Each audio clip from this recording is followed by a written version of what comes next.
Welcome back to season 2 of Authentically Peculiar with Marcia.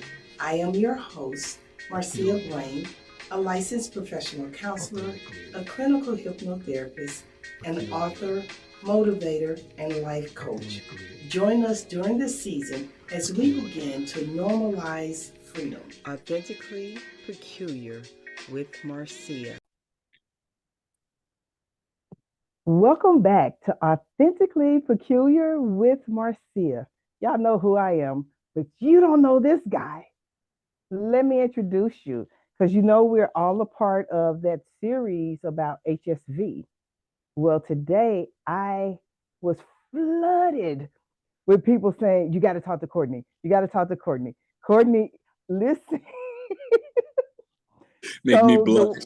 The way I met you or interacted with you is because I dropped a message in the chat for Facebook Black Therapists. And I said, listen, y'all, I'm seeing way too many clients talk about HSV, really having, struggling mentally. They're struggling with dating, accepting just the whole 9 yards. Give me somebody. Literally. Your name popped in so quick. I was like, okay, well, that's it. That's where we are. That's what we're doing. And when I reached out, you were so gracious, Courtney, to really say, well, actually, your response was, hell yeah.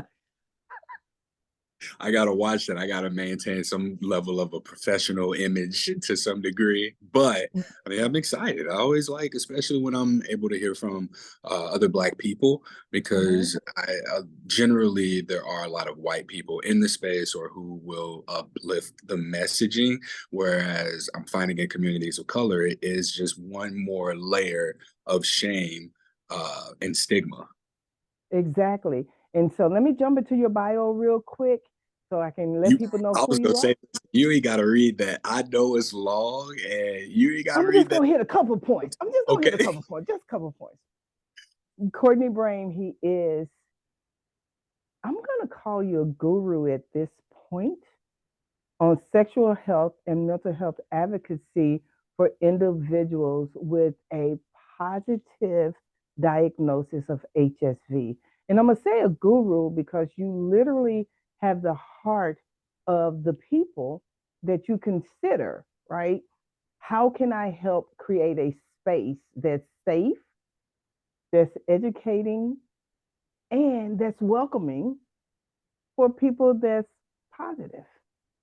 So when I looked at everything that you're doing, so first of all, you all go out there, follow him on Something Positive for Positive People, podcast, everything. Go jump in there now. I'm telling you, you will love the content. You will love his energy. You will love his transparency. The beautiful thing that I saw about all of your stuff, social media, podcast, the whole 9 yards, you didn't walk in this place of shame that society tries to put you in. And it was welcoming and it was open. And I was just like, yeah, this what's up. This is the authentically peculiar part of what I like to do. So thank you so very much. Now listen, I'll post his bio because it is kind of long because he's been doing a lot of stuff. But just know that he's been interviewed at some and been a guest speaker at some of the greatest places to help educate. So, Courtney, welcome aboard. Thank you for your yes. I'm super excited. So, let's jump. Well, do you have anything to say before we jump in here? Well, I'm Courtney Brame. I'm the founder, executive director, podcast host of the nonprofit organization that is Something Positive for Positive People. And I just say it's the leading hub of sexual health communications resources, especially for people who are navigating herpes stigma. Again, this is a nonprofit. So, I mean, yeah, if anybody wants to donate, visit www.spfpp.org. A lot of the public health organizations that exist right now are sort of shifting into caring a little bit about herpes. So grants might become available, and this is typically how nonprofits run, grants, donations. So there might come a time where that happens, but in the meantime, yeah, in order to keep this thing afloat, in order to keep me being able to produce this content and advocate for our lived experiences to be integrated in the sexual health and sex education resources, I need people to support in some way, even if it's not monetarily, but just sharing the information, having me on your podcast and media platforms to talk about the work that I'm doing. And yeah, that's why I was so excited about this opportunity, because I don't really have much opportunity to reach people of color if they don't actively seek me out. Exactly. But I'm gonna throw this plug in. Y'all know that y'all getting ready for y'all little holiday shopping sprees. You know that on that, I believe that Tuesday or Wednesday when Giving it Tuesday, did, I know what yeah, you're yeah, talking yeah. about. I'm gonna need y'all to go out there. Let's blow this up because we literally need a voice that is going to advocate and educate in our communities because everybody doesn't understand our communities. They don't understand our cultural stigmas or any of that. So thank you. I will be dropping some money over there because yes, I do believe in doing time and stuff like that, but money makes some things work. I'm just saying money makes some things work. And so I really want you all, and most of my audience know me. I don't do a lot of recommendations. I don't do a lot of referrals because I have to vet them first, right?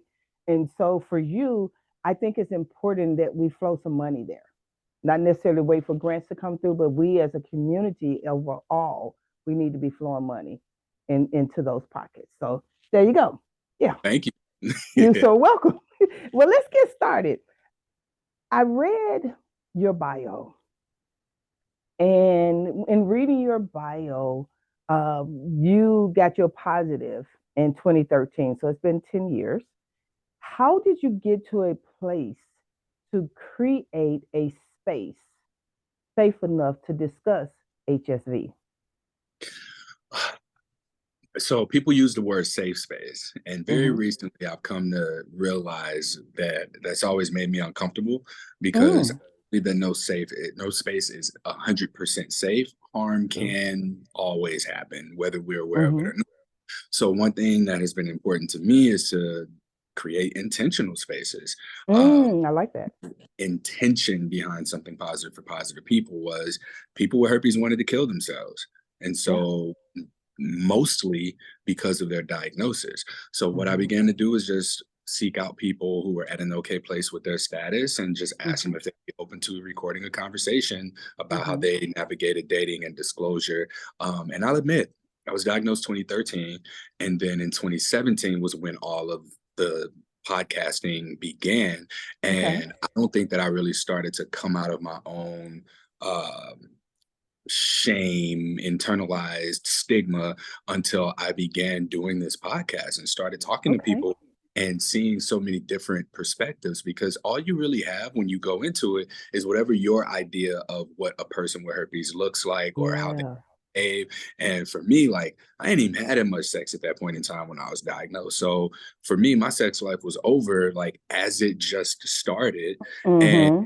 to hear from so many people who um didn't necessarily reflect the same lived experiences that I had. And I was like, oh, anybody can get it. So it put me back into a place of being a unique individual outside Mm-hmm. of my own herpes diagnosis. But for that Gotcha. first 4 years, Mm-hmm. I can honestly say that I wasn't okay. I just did what was Yeah. easy. Uh I went back into a relationship that was just easy to get back into because she Mm-hmm. assumed had it, that she had it, even if she hadn't had any symptoms. And then when I started to kind of see that there were things that were more important in relationships than just being accepted for my herpes status, Mm-hmm. a little bit of a aha moment went off for me, and I started to look at the Tell us about that. yeah. So just when a person gets their herpes diagnosis, Mm-hmm.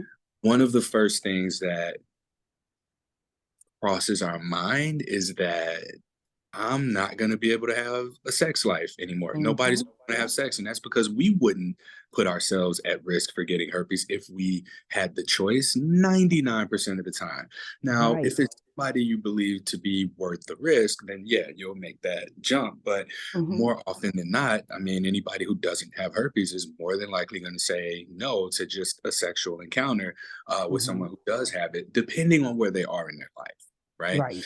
So, in my dating experiences of getting rejected for having herpes, seemingly for having herpes, uh, you get that first yes or that first okay or that first me too, and you're like, oh my God, all my troubles are taken away now. I don't have to worry about Mm, my sex life because this person is willing to give that back to me. So let me pour into this person, right. not even thinking about the fact that y'all live a plane ride away or Mm-hmm. that y'all have completely different values, different political views, different ideas of where to live, different relationship styles, even. Mm-hmm.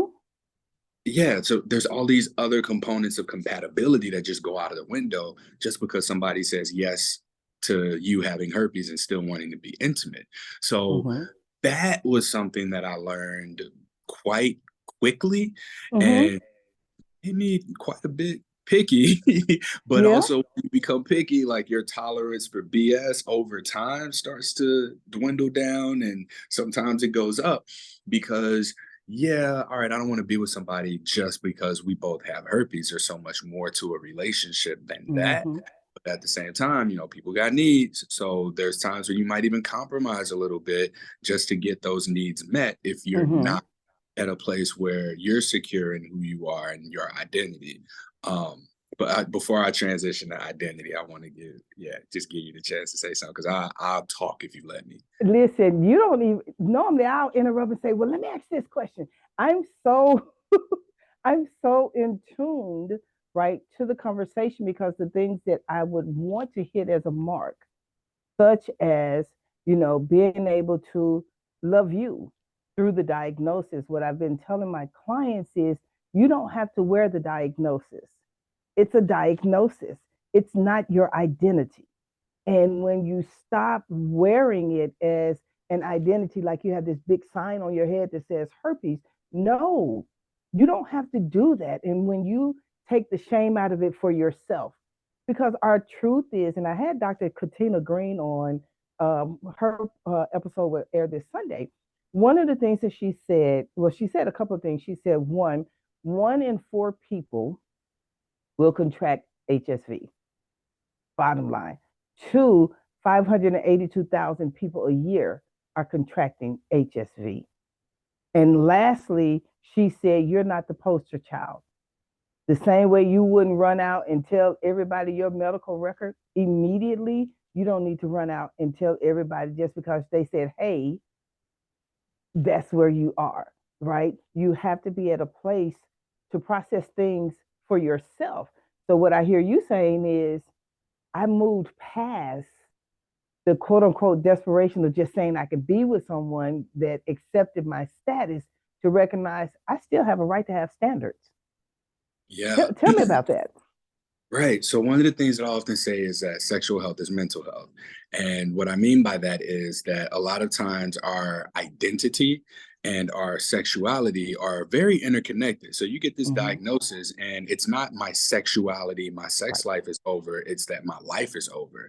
And when people do that, you're kind of left with this shattered Mm-hmm. glass of who you believed yourself to be, and you can make the choice of leaving it as it is and just crying in it, or you can sort of begin to put that back together and reframe. Mm-hmm. So looking at myself aside from my sexuality allowed for me to see myself as a person who has integrity, a person with values, what my character traits are, and look at these invisible, intangible aspects of myself Mm-hmm. and who I am, and be able to live from that place. That in turn uh, very much transitioned into my sexuality to where I've been able to even explore that and see Mm-hmm. what works for me, what doesn't work for me, and restructure my sexuality, not in the way that it was given to me that I might have mindlessly stepped into, but in a Mm-hmm. way that I've been able to choose. And sex doesn't look the same for me as it did pre-diagnosis. And my identity doesn't look the same way as it did pre-diagnosis. It was kind Mm-hmm. of coming out of this dream state into a reality of, oh, okay, that was me before. And now I've awoken into, what is and what's Mm-hmm. now, what's here in front of me. And I have the ability to choose how I present myself. So, Right. speaking to that component of the sexual health, mental health piece, like when people have gotten their diagnosis and started to share suicide ideation, it showed just how much people put this laser focus on who they are only in relation to their sexuality. Mm-hmm. And the thing about it is, we talked a little bit in the previous episode about the myths and the stigmas. One of my clients said, I don't want guys to think that I'm this nasty girl. I was like, wait a minute, where's that coming from? Some of Because us, if you hadn't adopted, yeah, yeah. And then the other thing that we talked about, that if you, first of all, I don't believe in all these boxes that we have to keep checking, because we're not boxes, right? We're not all supposed to fit, look, see, feel the same way. We're going to have various life experiences. Some are going to be familiar to some, and not familiar to others. But if we start removing these boxes like sexuality, like a sexually transmitted disease, and things of that nature, and just recognize it's a virus, that takes some of that heaviness, in my opinion, off, a lot of that shame, because our truth is, we literally come to this planet with viruses in us. Some coming to full fruition because, as you know, some people that may be diagnosed with HSV may never have an outbreak. They may have had that one outbreak, and they've been maintained since, the whole 9 yards, where others, high levels of stress, wrong type of eating, things like that, may provoke more of an outbreak. You just have to, in my opinion, decide, I don't have to wear this. I can no, set my standards, and I don't have to put up with folks that I would normally put up with anyway, right? yeah. Another thing that I want to point out, so in 2021, I conducted a survey with 1,149 participants who all are living with herpes. And this survey can be found at www.spfpp.org/data. And if you go there, one of the questions that I thought was really interesting was, to your knowledge, have you passed on HSV to someone else? Another Mhm. question was, has a partner consented to sex with a barrier without you after you disclose to them? Both of Mhm. these numbers were in the 70% of, Really? so yeah, 70 something percent of people had partners consent to sex without a condom with them after disclosing their status, as well as 70+% of people who have gone on to have sex with people who don't have herpes have not at least been told that they passed it on. So that's Mhm. a more interesting statistic to me Mhm. than what's the transmission rate. Because I think that when we see, okay, of 1,100 people, 800 of them had sex with a partner who doesn't have herpes and did not transmit the virus. That's Mhm. me That then. speaks There's volumes. 1%. There's a 1% Mhm. chance that you'll get it if you use condoms and take antivirals, and right. Right. And because the 1%, like, what does that mean? One out of every 100 times we have sex, one out of every 100 Mhm. strokes, one out of Mhm. every 100 what? Right. Mhm.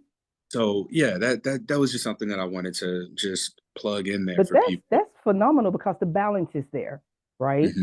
Mhm. And understanding, especially since you ran the research yourself, with the parameters, Qualtrics, or whatever you use to do them, the realness of the numbers, right?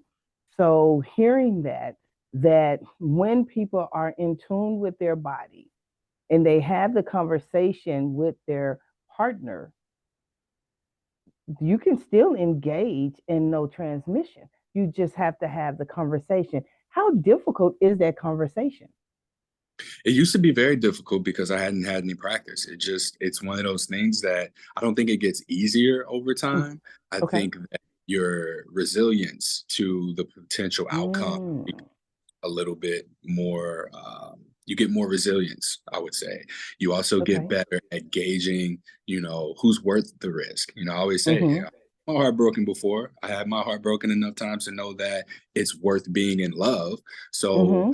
rejected enough times to know that it's worth what's on the other side of rejection. So Yeah. for everybody who rejected me in the past or throughout, there's always been someone that I've been able to go, you know what, if I do get rejected, that's fine because I think that this Mm-hmm. person's worth it. And it made me start to look at who I invest my time and energy into, Mm-hmm. how about making those approaches, and where I would say uh, where that person falls Mm-hmm. categorically in my life, right? So Right. the weight of a rejection is not nearly as heavy as it once was before, when I was so scared to get rejected that I Mm-hmm. might approach or initiate a conversation with one person in 3 months versus Mm. out there, on a more frequent basis. And you just get Mm-hmm. like a confidence about you. Like what's attractive to people is attractive to people Period. regardless. So Mm-hmm. you having an STI, and you're also demonstrating these attractive traits that someone's drawn to, all that go out the window for some people. Some people this might be a deal breaker, but really, Mm-hmm. people have a right to maintaining their autonomy and being able to, engage in a sexual relationship Mm-hmm. and not knowingly expose themselves to something that would prevent them from being able to do that again and not Right. expose to something, because that's ultimately what a lot of it comes down to. And Mm-hmm. dating wise, I'm learning that we do live in a very, it's not sex negative, I consider it to be sex avoidant, and Mm-hmm. even phrase sex avoidant can be dug deeper into emotional avoidance Yes. society. And we will default to wearing a condom. We will do what we have to do to protect ourselves in this dating world Mm-hmm. emotionally. And so oftentimes we as people with herpes initiating a conversation about vulnerability, that's our disclosure conversation. Mm-hmm. And other people having to protect themselves in today's dating climate, it looks like you have to protect your emotions and your physical health, because if you get herpes, now you have to have a vulnerable conversation, right? You can't Mm-hmm. talking about your sexual health or talking about condom use, getting tested, and things like that. Mm-hmm. So we are initiating invitations for vulnerability with people, and we got Yeah. to accept that some people just ain't ready for that. So if I say, hey, I have herpes, this might be the first time a person's thinking about their future, and they're like, oh man, Mm-hmm. do I even like this person? What have I been doing all this time? Have I been exposed to Mm-hmm. her before? What if I have it and don't know that I have it? How's that going to affect my ability to have a family, have kids, and be with somebody I actually want to be with? So this is something that I never understood being on this side of it. Mm-hmm. Talking to more people who've had experiences and being open about it myself, and people even who don't have herpes being willing to give me feedback from their perspective to know what it's like to be told, hey, I have herpes, and for them to receive that. So Mm-hmm. it to answer your question, yeah, gets you get better at it over time. It's Got not you. that it gets easier. You get Mm-hmm. better at disclosing. And for anyone who might be struggling with disclosure, I have a podcast episode specifically on a framework with one of my board members, Dr. Evelyn Molina Dacker. And it's episode 299. And it's how do I disclose my herpes status? It's as simple as Ooh. that. So just Google, how do I disclose my herpes status? That should be one of the first things that pops up. But we talk about this STARS framework, and the first S is for safety, the T is for turn ons, the A is for avoids, the R is for relationship intention and expectations, and then the second S is for STI status. Notice that STI status is actually last, because going Mm-hmm. back to compatibility, we want to look Mm-hmm. at all these other things first. So, do I feel safe with this person? Not just physically, but also mentally, emotionally. Right. And I trust this person in social settings. Mm-hmm. And then the T is for turn ons. All right, I'm attracted to this person, but does what turns me on turn them off? Right. Uh, what do I like about them? If I'm into something that they are not into or incapable of giving me, then maybe this isn't the best fit. When we Mm-hmm. go into avoids, we're looking at boundaries. So, like, what are some things that might be turnoffs for you? If someone's Mm-hmm. money, if someone has different political beliefs, if someone doesn't respect the server at the restaurant, these are things that you're like, you know what, I Mm-hmm. don't want to engage with this person. That The server at RP the restaurant thing is huge, because if you is get nasty with the server, I don't have any respect for you. I just don't. Yeah. Yeah. And then I'm gonna tip them bigger because you acted a fool. Right. Now this became my problem. I'm involved in Right. it. uh, but closing it out, yeah, the R, relationship intention and expectations. Is this a one-time thing or a long-term thing? If Mm-hmm. y'all ain't compatible there, then there's no need to even take it to the S, the second S, which is STI status. And it's not just, hey, I have herpes. It's Right. all right, I get tested this frequently. I was last tested this long ago. Here's what I was tested for. These things came back negative. I know that I have herpes. I was diagnosed this long ago. What question? Like, what about you? Right. And then you invite the other person to tell you, because a lot of times people will tell you, oh, thanks for telling me. I have it too. And, or they'll say, yeah, I get cold sores, right? As if they're two completely Different. different things, Mm-hmm. right? But Or that's hair the, bumps. I just or get a hair bump. ingrown hairs. Yeah, that's an ingrown hair, right? Right. But that's the framework that I generally teach from when teaching Nice. people how to talk about their sexual health status, because it's more encompassing and self-reflective. Because not only do you have to get comfortable with talking to other people about that, you have to know yourself and ask yourself those questions. What makes me, Mm-hmm. what turns me on, what turns me off, what do I want from a relationship, when was the Mm-hmm. last time I was tested, and what do I need for safety when it comes to my sexual health and talking about my status. And one of the things that I love that Dr. Katina said, because it kind of comes into the stars, I don't have to expose on the first date because I don't even know if I like you, right? And I shared that with a client today who's struggling, which is actually what prompted me to start doing this research and see who I could talk to. And I shared with her today. I said, I need you to remember this. You're fine. Okay, I said you need to remember this. You are not the poster child. That's not your role. And she started crying. She said, you don't know how much that has relieved me. I said, listen, just because you go out on a date or two, you don't know the person enough. I didn't have the stars, right, to go on, but I said, you don't know the person enough to invite them into your medical history. Why would you have to do that? You getting intimate on the second date? What we doing? Because that would And can then be we the better question. and can we just talk about that too? Like with a person being so in their head about when am I going to tell this person? How am I going to tell this person? How are they Mm-hmm. going to react? What if they say no? We're unable to really be present for the date. And that in itself is a turnoff for another Yeah. person, right? Like if you're not here and we're sitting across from each other, we're talking or we're walking, whatever the activity is, not being able to be present is probably my biggest turn off at this point, Mm-hmm. because I Mm-hmm. want to be able to be present with the person. I want for us to be able to share space. I want for us to be able to, really be here with one another. And if I'm in my head about when am I going to tell this person I have herpes, I'm not there. Right. It's like waiting to respond when someone's talking to you Mm-hmm. rather than just listening and then being present and responding, as the moment calls for. Right. It's to me, and when you broke that down like that, it reminded me of this phenomenon of everything has to be captured either on a photo or a video. If you're so busy trying to capture the date to prove that you're on a date or whatever, you're not present. So it's the same process. The only difference is there's a status, right? But if you show up and you're doing this, or I've made had to make the same statement 3 times, I know you're not present. Why would I endure that?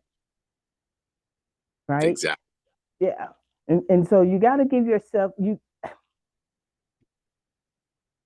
have to make it common and normalize the commonality of, yes, I've been diagnosed, or I want to make sure that I'm asking the right questions at some point about diagnosis, right? Because I'm an older generation, and I mean, I know in these 50 something streets, it's a whole bunch of 50 something just being diagnosed. And so it's devastating because they've gone throughout life and they hadn't had it.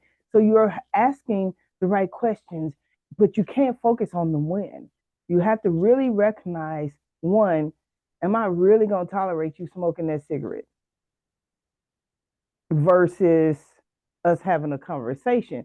Don't, in my opinion, don't shortchange your standards. Don't shortchange who you actually are just for the sake of saying, I got somebody. I'll tell that to anybody, whether you have a diagnosis or not. Don't shortchange yourself. What you shared was, I have this process of being able to, isn't it amazing how these phones just be doing? Because I'm looking at my stand, I was like, wait, was that me? But this is what happens, y'all, in the podcast world. Anything can happen. And it's cool. And you know what? What's funny is, I would normally say, let me go out there and edit that out. And I'm going to tell you the reason why I'm not going to edit it out is because people need to see normalcy. They need to know and understand that life happens. No one is going around saying, oh, pick me to have an STI. No one is going around to say, pick me so I can feel rejected or abandoned. Or nobody's doing that. We have to normalize what's the common thing that we are having to experience in life. Because guess what? Life gonna keep lifing. What are we gonna do? What are we gonna do? We're gonna have to endure. And I tell people, community is very important. I believe that the only cure that we have at this point for the symptoms of stigma is going to be being able to engage in community. And that community does not exclusively have to be other people who are living with herpes. The most helpful things to me through my herpes diagnosis came from people who didn't have herpes. Learning, there's a couple of books that I read that sort of bring everything home for me. Psycho-Cybernetics by Dr. Maxwell Maltz is probably the biggest one, because it talks about the self-image, how we view ourselves, being the kind of person who insert blank about your personality. And I recognize I'm the kind of person who is going to, when something is going a certain direction for me and I don't like it, I'm going to change it. I'm the kind of person who can set an intention, who is consistent, who is transparent, who is mature, who is someone who reciprocates positivity. You know, these are all very important things to me. So when you see yourself as something greater than what you believe yourself to be just because of your diagnosis, it allows you to navigate the world in a whole different place. And in fact, this is the first place I'm announcing this that isn't on my platform, but May 23rd, 2024 will be the 5-year anniversary of Something Positive for Positive People, as a nonprofit. And so what I'm doing is putting together a virtual conference, and I want to highlight these things that have been useful to me, bringing in someone to speak about that mental health component. I'll have someone speak about herpes in general from a professional standpoint, because I stay away from that. The statistics constantly change. The numbers are all over the place. I don't care to deal with that. But this will also be where we present the survey data that's coming in from 2023. So I have an active HSV survey right now where we're taking people's responses about navigating stigma, their experience with medications, how they've disclosed and been with partners, as well as just like what they've needed for mental health support and what's been useful to them. And from this, I plan to create different resources like this. I plan to create different resources such as disclosure tools, as well as things that can be used in health offices so that when people are diagnosed, or if someone were to disclose to their therapist, the therapist would be equipped with something that they can share with the patient in order to give them what they need in order to feel supported. So and honestly, I think that you need to put a packet together, come to Georgia at the LPCGA conference, the Licensed Professional Counselor Conference next May. I think they're taking topics until December, but I would encourage you to submit a presentation. Yes, I'm on my phone right now, but yeah, please remind me, because I'll send that to you, because I think it's vital that therapists are educated. Like, we know how to deal with the mental health stuff. We know how to help really when you're dealing with, suicidal ideation and things of that nature. But we need a bigger component, right? We need to be able to, and to the audience, if you have a platform that Courtney can come to literally start educating people about HSV, let's take the shame and the stigma off of it, educate, create a community, a welcoming community so people can understand. I know when I deal with clients who wrestle with, have gotten, raped or whatever, and then they end up with HSV. So not only are you dealing with the mental health of being sexually violated, now you have this tag that you now need to try to figure out, how am I going to live? What am I going to do? Well, our truth is, as therapists, I can handle the mental health side, but it's not my lived experience. And I think that would be, and we'll talk about it. We'll come up and collaborate it, or what, and make it happen. And so the truth is that we need more of this in the community. I know one of the things for me is really knocking down the myths associated with HSV. Have you ever had to face people kind of myth talking you about HSV and how you got it and all that kind of stuff? So here's what's interesting for me, because me being open about it, I think does two things. One, if people are gonna say negative things, they're gonna say them behind my back. Like I won't. Mm, I'm not giving them mhm. the opportunity to engage with me one on one. So like I post on social media, yeah, I have herpes. The people who are going to engage with me are going to engage, and the people Right. who don't want to hear that just will disengage from it, and they don't Mm-hmm. hear that. It is what it is, right? So I don't get met with any negativity, because if I do, it's, oh, you got herpes and you talking about it, and it's like, all right, you're a jerk, because my reason for doing this is because there are people with herpes who want to kill themselves. So I'm kind Mm-hmm. of negativity proof in a way, because who's Gotcha. gonna talk stuff on someone who's doing what I'm doing, right? Right. Right. And if you do, what does that say about you as a person? Exactly. Exactly. And I love the fact though that you went through your journey, because I believe that we all have a purpose walk on this planet. You went through your journey to get to a place where you could help others heal, because you went through your own healing process, a journey of saying, dang, that sting, what next? How do I move next? How do I go next? Is this the quote unquote death sentence of my intimate life, of my relationship life? And it doesn't have to be. It doesn't have to be. And I'm a plug suicide for a moment, because I am a trauma therapist. Listen, y'all, and I need y'all to hear this. We don't know what's on the other side of death. We just don't.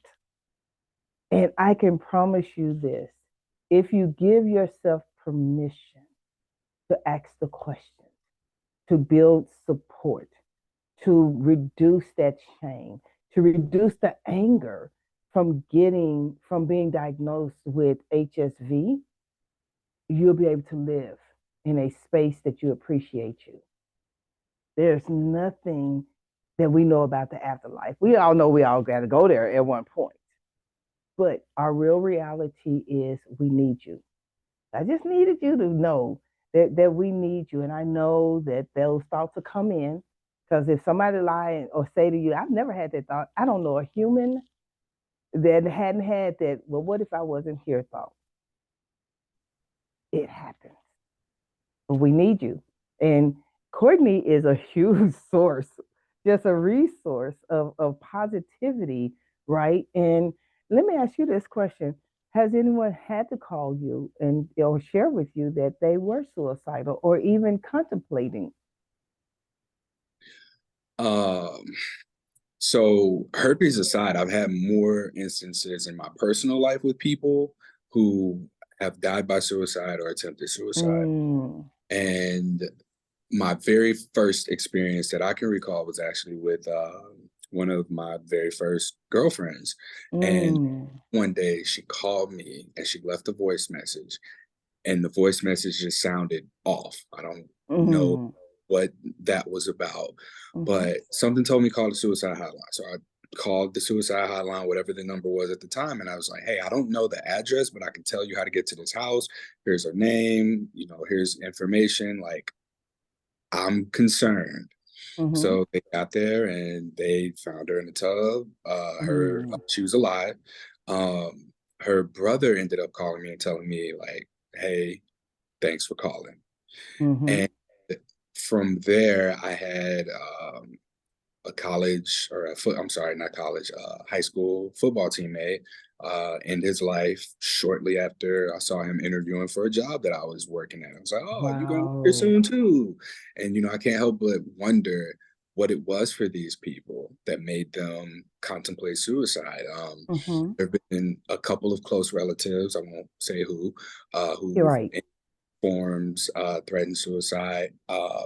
A step aunt that I have, she died by suicide. So, like, suicide in itself has been a thing that I understand people struggle with, but I'll be honest, like, it makes me angry. It really makes Yeah. me angry that Mm-hmm.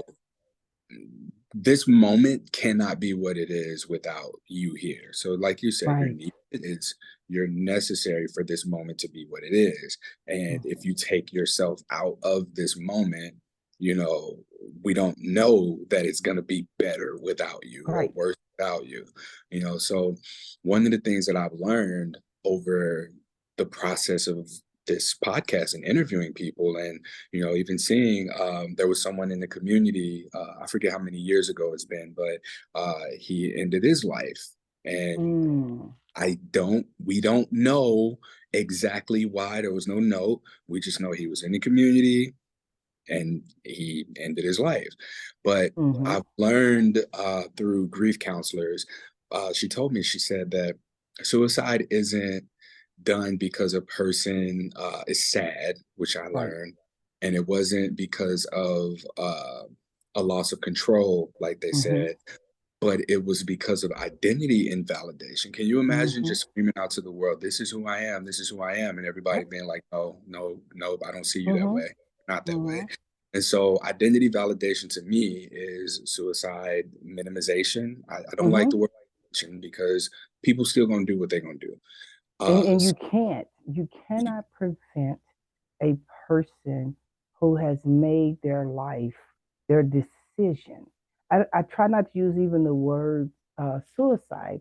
I prefer to use the words they chose to complete their life or contemplated the completion of their life because suicide has such a heavy stigma on it. Oftentimes, when you recognize one, you can't guilt somebody into staying alive. no, Just not possible. If someone has made their minds up, and I would say that to anyone who has had a loved one to complete, it's nothing that you could have done. Absolutely nothing that you could have done to stop that. So you have to free yourself from that space because one, it wasn't your business. It was theirs. And they made a personal decision. It hurts because the human side is what could have I done, what did I miss, how did I not see this. The truth is someone that is that close to contemplation didn't want you to see. They had already made their mind up. And so we have to be as a people, we have to be intentional, right, to just be present, stop bagging people into boxes. Oh well, you're a black man and you have herpes. You're a black woman, you have herpes. You're 6 feet tall, you have herpes. You're 5'2". Yeah, we need to move all of that out of the way and recognize that people hurt. We don't know where the hurt may have started because if someone has been diagnosed with HSV and they went through their young life being rejected, not accepted, not belonging to familiar groups, in the school and stuff like that, that could be the baseline once the diagnosis comes. They already felt that rejection. So it just kind of, teetered over. We have to recognize for us, how do we get to a place where we're accepting ourselves so that others accept you. I'm just a firm believer. If you can love you, everybody that's going to extend from you is going to love you. If you can accept you, everybody that's supposed to accept you will. That's just my bottom line on that. Couple more questions. You got anything before I ask these last two questions? Oh no, we can answer these. Yeah. Okay. What advice would you give to someone who may be afraid to get tested because Well, they had that hair bump or other things may have come up and now they're hearing this conversation? oh, I mean, that's easy. You should know what your status is. Like, you should be having sex not knowing what your STI status is. Now, specifically, if a person is afraid of getting tested, like, oh, I'm in denial, that's a different conversation. So Right. yeah, one thing is you should know your status so that you know how you're entering into a relationship, at least recently over the last 3 to 6 months, have an awareness of what your status is. Now, I understand that, not everybody engages in sex with multiple people, but you can't, unless you're going You in getting can't rule out that your partner didn't cheat. yeah, right. Or, Yep. that they may have their own lifestyle. So the best way to Mm-hmm. go about this is to get tested with your partner if that's the direction that you're going into and sexual health Right. is, right? But otherwise, like, understand that it is so important that you know your status because the longer we let things go undiagnosed, untreated, the worse off we'll be. I actually got chlamydia Absolutely. from one who just hadn't been Mm. tested in a while and she hadn't had symptoms. So she'd had it for so long that the symptoms just didn't show up. And then I Mm. of my body and getting tested frequently, something wasn't right. And so I got tested and Yeah. had to, hey, we got chlamydia. Like, let's get this taken care of. And it was as simple as Yeah. that. It's Yeah. a matter of having a conversation, and I think COVID has taught us, you can wear a mask, you can social distance, but same thing with wearing a condom. You can still do this and you can still end up with a viral infection. It's a virus. Hmm. It's a virus. Just the bottom line. It's a virus. One of the things that I did want to say is I was educated the other day when I finished the first podcast on HSV that you have to request an HSV panel. It's not part of the regular STD panel. So it's not part of the rest of, like gonorrhea and syphilis and AIDS and stuff like that. You have to actually ask for that type of test. Is that correct? So some people will tell you that they get tested for everything every time, and they won't actually know that. So the majority of people who are going in for a test and they say, I want to be tested for everything, they are not often including a herpes test because the CDC does not recommend HSV testing without symptoms. It brings Right. back false positive, false negatives, and sometimes people are left really confused with what this means, especially if they haven't had an outbreak or any symptoms, even if they do test positive and they are asymptomatic. So according to the CDC, it's just better to test when there are symptoms present because you can get the most accurate result. So they just don't. Right. Now, you mentioned two known symptoms, I believe, which is a fever blister and a hair bump. What are some other symptoms that you believe they need to start recognizing with their body to possibly indicate HSV?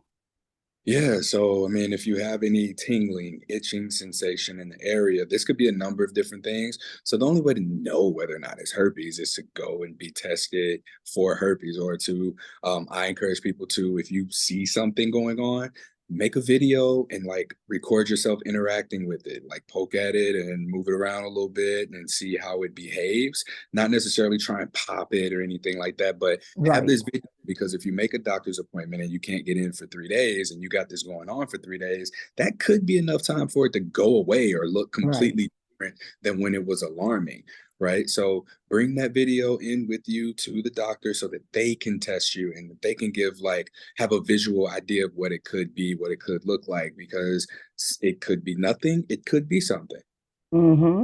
And don't be afraid to video yourself. It's not like you're um, practicing porn in that moment, you're literally identifying something on your body that popped up, that you're unfamiliar with, or maybe even your partner sees, right? You need a picture, you need a video, you need something so that you can make sure that that provider knows, because the symptoms, I mean, the breakout may not last, 7 days before you can get into the doctor and things of that nature. So you really want to have that proof. That's great, great, great advice. One of the biggest questions that is always floating is, how do I date? And we kind of talked about this. Um, but if someone really wanted to find out what dating is like, what would be some things that you would share with them? Yeah, I tell everybody dating with herpes is just like dating. Yeah. Herpes or no herpes, right? Um, Going in with that stars talk and knowing what your dating intentions are really allows for you to weed out people who aren't going to be for you. If your Mm-hmm. diagnosis is so important to you and you have to be with somebody who also has herpes, I understand that, but just please don't overlook those other compatibilities and incompatibilities that you might share with one another. Mm-hmm. Mm-hmm. You have to know these things going into a date, or before you go into your discussion about sexual health and STIs. So if you want to have a kinky, non-monogamous, alternative lifestyle, Mm-hmm. BDSM, you really only need to disclose when you're going to put someone at risk when there is sexual contact, because even in those communities, a lot of people are scared to get involved because they're like, what if I want to get spanked and I have to tell someone I have herpes? Well, no, because the risk isn't there if you're not Right. making it into skin contact, right? And then on the other end of the spectrum, if you are monogamously dating with an intention of having a monogamous relationship, that does look a little bit different. Mm-hmm. So going into that, it's the same thing with compatibility. You know, Dating with herpes is just like dating. Know what you Right. want going into it, understand and accept, well, this person might not be able to give me what I want. And I always ask, what do I want? And then what do I want from this person or with this? Mm-hmm. Because if those two things are so different, you probably don't need to be with that person. But if those things line up pretty well, pretty close, dating is going to look like you seeing where you can fit and adjust accordingly for one Mm-hmm. another. Or, you go, no, I actually see that these are bigger deals than what I thought. Because a lot of Yeah. times people will overlook that. People really will overlook that just because of their herpes diagnosis. And we don't need to put such a priority onto our STI status and getting acceptance for that over Mm-hmm. whether or not we even compatible with somebody. Exactly. Wow, those are beautiful words. One, you don't have to be the poster child. Two, you need to hit all those other the star before you hit the on STI, expressions. You really need to know yourself. You need to honor yourself and appreciate yourself. Whatever your life's journey is, you have to do that. And the truth is, nobody's going to be your hero except for you. You got to own that for yourself. You are the hero in your life. And if you're expecting someone else to come in and make you feel good about your status, you're going to be disappointed. I like that you said hero because starting out, I had an alias H on my chest. And obviously, the H, you would think stood for herpes. But, eventually I was letting people know, I hype people up, to get them to a place of disclosing. I give people hope in that they'll be able Mm-hmm. to find their partner. It's something of healing, offering Yeah. healing spaces to people. But Mm-hmm. what resonates with me the most is hero, because that's what I was for myself. I was the hero of my own experience, and I had to come in. Yeah. Nobody gonna save you. You gotta save yourself, I right? tell my So, clients all the time, listen, baby, nobody's riding in on a white horse. mm-mm, Nobody. You have to choose to be your own hero, regardless of what you've gone through in your life. yep. Most of us have some level of traumatic experience in your life. The people that you're waiting on to rescue you may never show up. You have to show up for yourself. You have to love yourself. And you really have to decide, I got a right to live my best life, Hmm. regardless of what's going on. I got a right to live that. So, Yeah. any last words before we get out of here today? Yeah, I feel compelled to just say, to anyone who might be waiting on a cure, it's been almost 11 years that I've had herpes. And for the last 11 years, had I waited on a cure for this, how much of my life would I have not lived? Right. Mm-hmm. And I think it's important that we not just sit and hope for and wait for a cure, because there not being a cure here made me work through my relationship to relationships, my relationship to Mm-hmm. sex with family, understanding how to acquire the tools necessary to get the words to communicate things and set intentions and have the type of not just dating life I want, but the kind of life that I want to head Yeah. that I want to lead, that I'm choosing to lead for myself. So stop. Please don't wait for a cure. Live your life. If a cure comes and it happens, great. You'll have already done the work that that cure would have kept you from being able to do. And then when you get it, you make that decision on if you want to participate. But ain't no telling when that's going to be. Don't let the next 11 years of your life go by just waiting. Right. Perfect way to end. Don't just wait for a cure, but live. Perfect way to end this episode. Courtney, I cannot thank you enough.